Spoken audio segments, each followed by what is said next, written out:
Hola, muy buenos días. Mi nombre es Heriberto Cancino, mucho gusto. Soy del grupo 904 de la materia Neuroanatomía Funcional.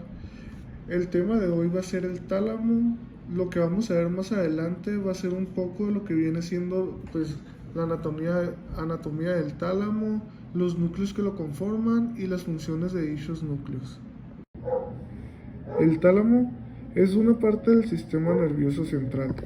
Es la estructura más voluminosa del encéfalo, cuya función es recibir la información obtenida mediante los sentidos para después poder transmitirla a otras partes del cerebro. El tálamo es considerado un elemento bastante importante del cerebro debido a su gran tamaño y por ser capaz de procesar la información sensitiva, motora y límbica.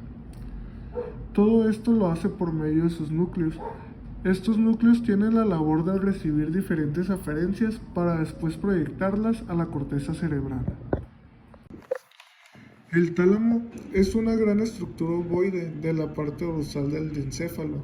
Se encuentra ubicado en el centro del encéfalo, por encima del hipotálamo, en la zona más profunda del cerebro. El tálamo se encuentra formado por dos estructuras simétricas que pertenecen al diencéfalo y se comunican entre sí por medio de la adhesión intertalámica. Este par de tálamos se encuentra formadas por sustancia gris que está interrumpida por una sustancia blanca llamada médula interna, y debido a la posición de esta lámina, el tálamo se divide en tres porciones principales que son el anterior, medial y lateral. Por la manera en que se encuentra dividido el tálamo, debido a la lámina de la sustancia blanca, desde un corte transversal se puede notar que se forma una letra Y, y debido a esta forma el tálamo es que se divide en estas tres porciones. Ahora que sabemos cómo es que se divide el tálamo, podemos conocer un poco más sobre estas porciones de él. Para empezar se encuentra la porción anterior. En esta porción se encuentran los núcleos talámicos. Estos núcleos se relacionan con el sistema límbico, tono emocional y la memoria reciente. Dicha relación se da debido a que los núcleos talámicos reciben conexiones recíprocas con el hipotálamo y la circunvolución singular. Ahora continuamos con la porción medial. En esta porción se encuentra el núcleo dorsal medial, el cual tiene conexiones bidireccionales con la totalidad de la corteza prefrontal. Además, tiene conexión con el hipotálamo, y este núcleo es el responsable de la integración de una gran variedad de información sensitiva que incluye información somática, visceral y olfatoria. Y por último, nos encontramos con la porción lateral. Esta porción se divide en dos hileras que son dorsal y ventral. En la hilera dorsal se encuentran los núcleos lateral dorsal, lateral posterior y pulvinar.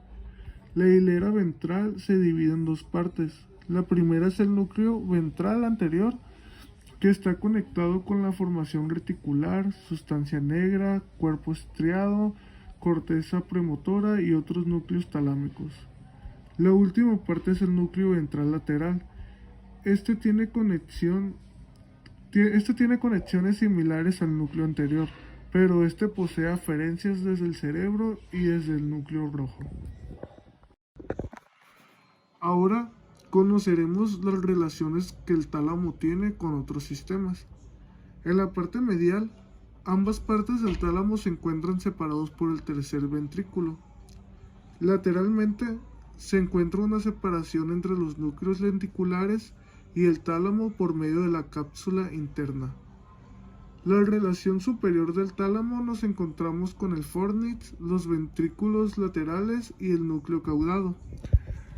En las relaciones que se establecen por debajo del tálamo son con el hipotálamo, subtálamo y mesencéfalo. Por el lado posterior se forma una relación con el atrio del ventrículo lateral. Y por último, en la parte anterior del tálamo se encuentra la relación con la cabeza del núcleo caudado y el fornix. Otra manera en que los núcleos talámicos se pueden agrupar podría ser según el tipo de función que estos tengan, y se podrían clasificar de la siguiente manera. En la primera parte nos encontramos a los núcleos del relevo. Estos núcleos reciben información muy específica de los estímulos visuales, auditivos, somatosensivos, primarios y motores. Lo que hacen es proyectar esa información hacia unas áreas en específico y funcionalmente discretas. Los núcleos que se sitúan aquí son el núcleo ventral anterior, ventral lateral, ventral posterior, núcleos caniculados medial y lateral. En la parte donde se encuentran los núcleos de asociación, nos encontramos que está formada por el núcleo anterior, el pulvinar y el dorsomedial. En este núcleo se recibe la mayor parte de la información desde la corteza cerebral, para después poder proyectarle hacia atrás a las áreas que se asocian con la corteza, para así poder cumplir con la función de regular la información e interpretar la información sensitiva. Por último, se encuentran los núcleos no específicos. La función de estos núcleos es la de mostrar las proyecciones amplias y difusas a través de la corteza cerebral, y por eso pueden estar involucrados en funciones como la conciencia y la atención. En los núcleos no específicos nos podemos encontrar el núcleo reticular, los núcleos intralaminares y de la línea medial. Ahora, después de conocer cómo se clasifican los tipos de núcleo según su función, conoceremos más a detalle algunos núcleos que se encuentran dentro del tálamo. Para empezar, nos encontramos los núcleos anteriores al tálamo. Estos núcleos son un conjunto de cuerpos neuronales que se encuentran en la parte anterior del tálamo. Estos núcleos reciben información del sistema límbico, por lo tanto, tienen funciones importantes e influencias sobre los estados de ánimo como la atención, el estar alerta y los recuerdos. En los núcleos laterales del tálamo son una colección de cuerpos celulares neuronales que se encuentran lateralmente a la lámina medular interna. Este núcleo se encuentra dividido en dos partes, en hilera ventral, que está compuesta por los núcleos ventral anterior, ventral lateral y ventral posterior. Por último, la hilera dorsal, que está formada por el núcleo geniculado medial y lateral, el núcleo lateral dorsal, núcleo lateral posterior y pulvinar. El núcleo ventral anterior se ubica entre los ganglios basales y las áreas motoras de la corteza promotora y transporta información a ambas partes. Este núcleo envía fibras eferentes hacia el área 6 de Brodmann y el área 8 de la corteza premotora. A través de estas conexiones se modulan y transportan las señales desde los ganglios basales hacia la corteza premotora, dando así un papel en la planificación e iniciación de movimientos. Ahora seguimos con el núcleo ventral lateral. Las fibras aferentes de este grupo provienen del globo pálido ipsilateral, los núcleos cerebelosos profundos contralaterales, el tracto espinotalámico, núcleos vestibulares y la corteza motora precentral. Este núcleo se parte en dos divisiones, la porción anterior y posterior. Las fibras aferentes se proyectan en estas áreas. En la porción anterior se encuentra la corteza motora suplementaria y la corteza premotora lateral. En la porción posterior encontramos el área 4 de la corteza motora primaria.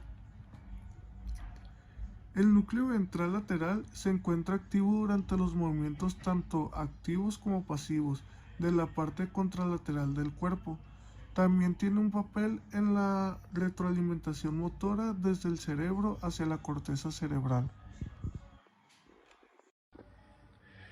El núcleo ventral posterior es el principal transporte para las vías somatosensivas. Este núcleo se divide en dos partes, que son el ventral posteromedial y posterolateral. Además establece vías neuronales con diferentes regiones en el cerebro. Las fibras aferentes de este núcleo provienen del, disculpen la pronunciación, lémnico trigeminal, lémnico medial y espinotalámico. Las fibras aferentes de este núcleo se proyectan hacia el área 1 y 3 de Brodmann, la corteza somatosensiva secundaria y la corteza de la ínsula.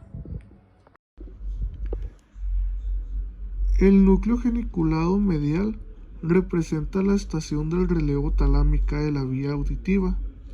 Este núcleo es el responsable de la organización de las frecuencias del sonido a lo largo de un eje o estructura y de la detección de la intensidad del sonido.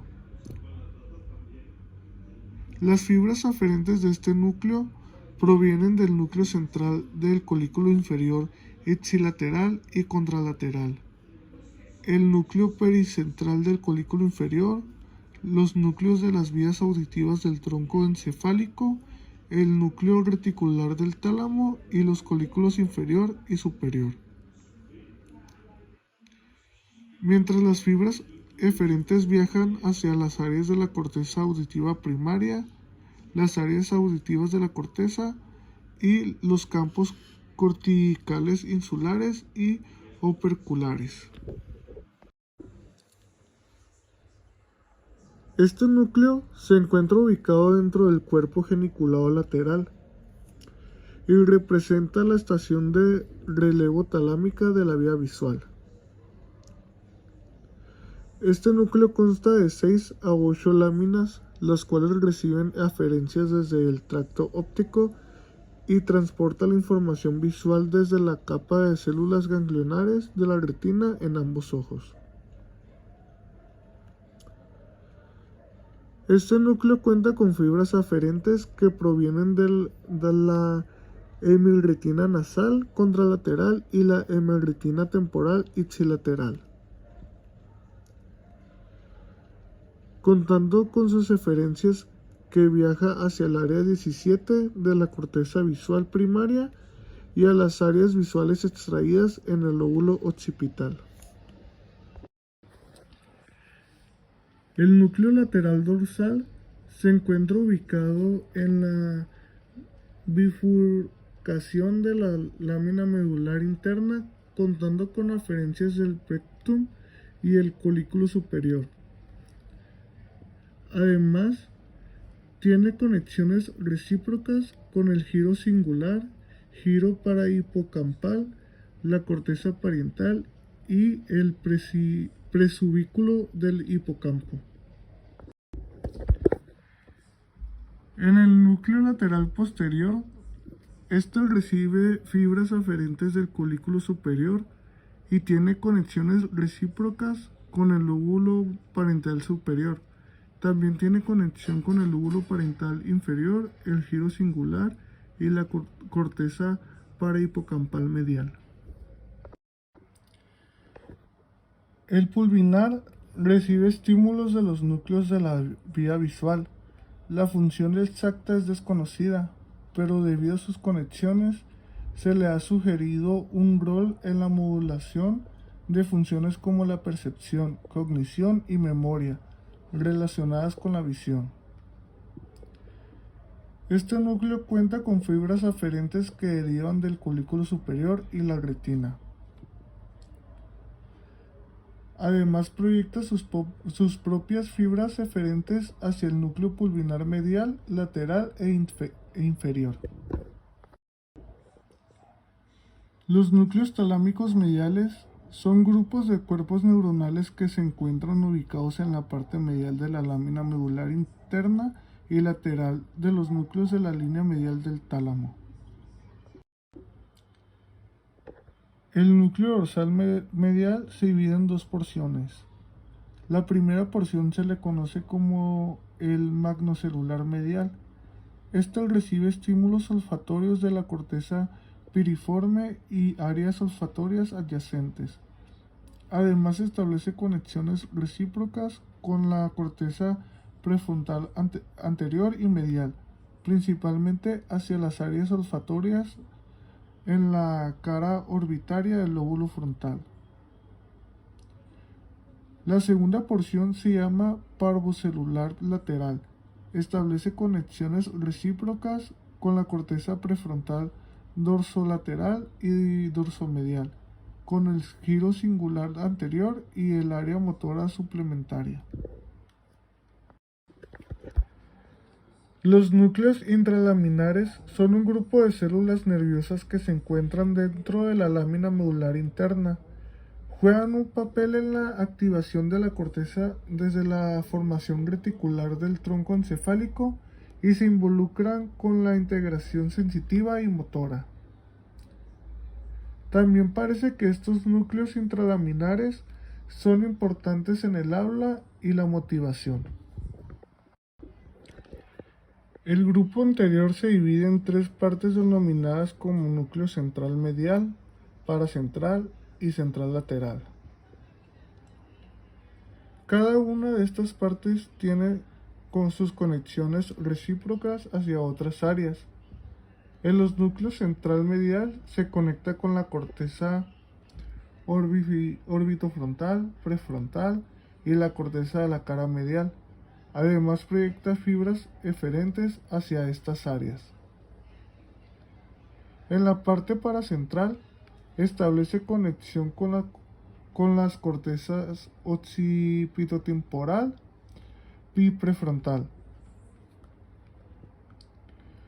Por último, la parte central lateral principalmente se conecta con las áreas de asociación parietal y temporal, y también recibe fibras aferentes desde el tronco espinotalámico. Además, todo el grupo anterior recibe fibras aferentes desde la formación reticular del tronco encefálico, el colículo superior y los núcleos pretectales y fibras eferentes hacia el estriado. El grupo posterior se encuentra subdividido en núcleo centromediano, que tiene relación con el globo pálido, núcleos cerebelosos profundos, la corteza motora y en núcleos parafascicular que se ubican medialmente dentro de la lámina. Este grupo de núcleos reciben fibras aferentes desde el segmento interno del globo pálido, la porción reticular de la sustancia negra, los núcleos cerebelosos profundos, núcleos pedúnculo-pontino del mesencéfalo y el tracto espinotalámico, y proyecta fibras eferentes hacia el estriado. Los núcleos medianos son grupos de cuerpos neuronales que se encuentran en la sustancia gris periventricular y tienen conexiones recíprocas con el giro singular y posiblemente con la corteza orbitofrontal. Las fibras aferentes de este núcleo se reciben del hipotálamo, sustancia gris pariacueductal del mesencéfalo, el tracto espinotalámico y la formación reticular medular y la formación reticular del puente. Y en las fibras eferentes pasan hacia las áreas del hipocampo, amígdala y núcleo accumbens. Por último, el núcleo reticular se expande desde el polo rostral hasta el pulvinar y el núcleo geniculado lateral, y es el único que no se proyecta hacia la corteza. Se cree que este núcleo está involucrado con la activación y modulación de la información que es revelada a través del tálamo, regulando así su propia actividad. Este núcleo recibe fibras aferentes del núcleo cuneiforme del mesencéfalo, la corteza frontal, corteza temporal y corteza occipital. Y las fibras eferentes se dirigen hacia el cuerpo del tálamo y la porción dorsal del tálamo contralateral. Si el tálamo se ve afectado por algún accidente cerebrovascular, Podría llegar al grado de afectar al individuo en la manera que presta atención, podría crear dificultades en el habla, dificultades de lenguaje y comunicación. Esto sería solo si el tálamo se encuentra afectado. En el caso de que haya pérdida completa del tálamo, el individuo prácticamente no podría vivir sin él. Una lesión en el tálamo podría causar alteraciones en la transmisión de estímulos sensitivos, motores y emocionales. Los síntomas que se presentan cuando el tálamo se encuentra dañado son pérdida de memoria, falta de interés o entusiasmo, pérdida de la capacidad para comprender el lenguaje o hablar, problemas con la atención, pérdida del estado de alerta, problemas para procesar la información sensorial, movimiento deteriorado, somnolencia y dolor crónico. Hay diferentes maneras en las que se puede ver afectado el tálamo. Una de esas condiciones podría ser el insomnio familiar fatal. Esta es una enfermedad que es hereditaria, que ataca a un cromosoma en particular. Las personas afectadas desarrollan un empeoramiento del insomnio al que se unen ataques de pánico, paranoia, fobias, alucinaciones y una incapacidad total para dormir. A esto le sigue una rápida pérdida de peso, demencia e incapacidad para hablar. La otra sería la enfermedad de Creutzfeldt-Jakob y enfermedad de Fabry. Estas enfermedades comparten una característica que ayuda a diagnosticarlas, denominada signo pulvinar, un cambio en la densidad en la parte posterior de su tálamo que aparece en forma de palos de hockey en una resonancia magnética. Por último, se encuentra el síndrome de Korsakoff. Esto es causado por el alcohol. Este síndrome puede dañar cierta estructura del cerebro, el fascículo mamilotalámico que se extiende hasta el tálamo. Las afectaciones al tálamo se pueden ver reflejadas en la pérdida del conocimiento e incluso coma, trastorno del sueño,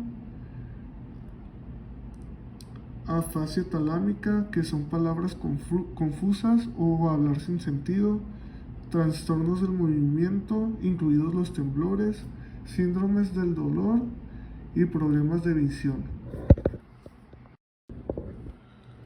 Como mencioné anteriormente, una persona no podría vivir sin el tálamo, ya que se encarga de varias funciones motoras y sensitivas. Para esto vamos a conocer qué es lo que realmente hace el tálamo en nosotros. Bueno, para empezar, el tálamo transmite la información sensorial. Todo esto lo hace por medio de cómo obtiene la información en forma de señales nerviosas por medio de los sentidos, excepto el olfato. Cada función sensorial tiene un núcleo talámico que recibe, procesa y transmite la información a su área relacionada dentro de la corteza cerebral. Seguimos con la retransmisión de la información motora. De la misma manera que se procesa la información sensorial, toda la información motora pasa por el tálamo para poder ser procesada y posteriormente transmitida a su destino dentro de la corteza cerebral. A continuación es el procesamiento de la atención. El tálamo tiene la capacidad de podernos ayudar a decidir en qué concentrarnos entre la gran cantidad de información que recibimos en el día. El papel de la conciencia. El tálamo tiene un papel importante al momento de mantenernos despiertos y al estar alerta. Por último, el papel en el pensamiento y memoria. El tálamo está conectado con estructuras del sistema límbico, que se encuentra involucrado en el procesamiento y regulación de las emociones, formación y almacenamiento de los recuerdos, excitación sexual y el aprendizaje. Bueno, antes de terminar, vamos a dar un pequeño repaso de todo lo que hemos visto hasta ahorita del tálamo. El repaso nomás va a ser así por encimita, ya que se tocaron muchos temas, muchos núcleos, y nomás es para recapturar la información que vimos durante toda la exposición. En conclusión, el tálamo es una estructura en forma de huevo que se encuentra en el medio del cerebro. Se le conoce como una estación de toda la información motora y sensorial, excepto el olfato. Por motora, pues nos referimos en movimientos, y sensorial, pues serían todas las sensaciones, excepto el olfato. Toda esta información viaja desde el cuerpo hacia el cerebro. Toda la información debe pasar por el tálamo antes de que sea dirigida a su destino en la corteza cerebral, para que la información pueda ser procesada e interpretada en el tálamo. La manera en que funciona el tálamo es cuando los impulsos sensoriales o la información viaja por las fibras nerviosas desde su cuerpo a través de estructuras cerebrales hasta el tálamo. Los núcleos son los responsables de procesar diferentes impulsos sensoriales o motores que se reciben del cuerpo, y después enviar la información seleccionada a través de fibras nerviosas a las áreas seleccionadas de la corteza cerebral para que puedan ser interpretadas. Ya conocimos un poco sobre los distintos tipos de núcleos que se encuentran en el tálamo, divisiones y anatomía de él. Por último, conocimos las afectaciones que pueden haber en el tálamo y cómo se verían reflejadas como alteraciones en las transmisiones de estímulos sensitivos, motores y emociones. También vimos los efectos que pueden tener por ver afectaciones en el tálamo y posibles condiciones que pueden llegar a afectar al tálamo. Vimos los síntomas que se pueden presentar cuando el tálamo se ve dañado y qué pasa si se ve dañado el tálamo, las alteraciones que pueden pasar en nuestro cuerpo. Así como dijimos que era de pérdida de conocimiento, trastorno de sueño, trastorno de movimiento, síndromes del dolor y otras cosas. Por último, vimos cómo es que trabaja el tálamo, cómo transmite la información sensorial y motora, cómo viaja de nuestro cuerpo hasta la corteza cerebral para la información, para que ésta sea dada a su lugar o núcleo talámico. Por mi parte sería todo. Disculpen los errores, las trabadas, hubieron unas palabras confusas, y por mi parte pues sería todo. Muchas gracias por ver el video y gracias nuevamente. Ya al final solo están las referencias que se utilizaron para este trabajo, y por mi parte sería todo.